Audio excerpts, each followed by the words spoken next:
Europe জুড়ে তীব্র তাপদাহ চলছে। সুইজারল্যান্ডের কয়েকটি অঞ্চলে উচ্চ ঝুঁকির সতর্কতা জারি করা হয়েছে। শহরের কয়েকটি এলাকায় শীতল কেন্দ্র খোলা হয়েছে। সুইজারল্যান্ড থেকে সেখানকার পরিস্থিতি জানাচ্ছেন শফিক তুহিন। তীব্র রোদ আর পিচঢালা গরম, এই মুহূর্তে পুরো ইউরোপের চিত্রটা ঠিক এরকম। জলবায়ু পরিবর্তনের এরকম ক্রান্তিকাল পার করছে এই মহাদেশ। ভূ রাজনীতির টেবিলে যখন শান্তির শীতল হাওয়া বইছে, ঠিক তখনই প্রকৃতির উত্তাপ মহাদেশটিকে যেন পুড়িয়ে ছারখার করছে। ফ্রান্স, জার্মানি, স্পেন, সুইজারল্যান্ড সহ পুরো ইউরোপ জুড়ে আছড়ে পড়ছে বছরের সবচেয়ে ভয়াবহ হিটওয়েভ। ইউরোপের প্রধান শহরগুলোতে গ্রীষ্মের তীব্রতা এখন সব রেকর্ড ছাড়িয়ে গেছে।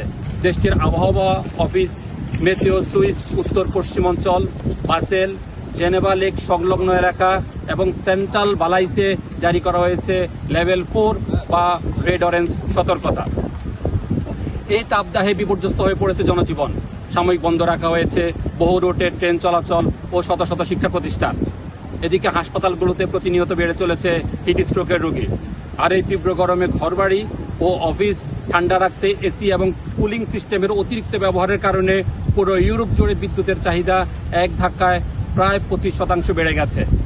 তাপদাহের এরকম চরম সংকটের সময় মূলত মার্কিন ইরান চুক্তির গুরুত্ব ইউরোপের মানুষের কাছে সবচেয়ে বেশি স্পষ্ট হচ্ছে।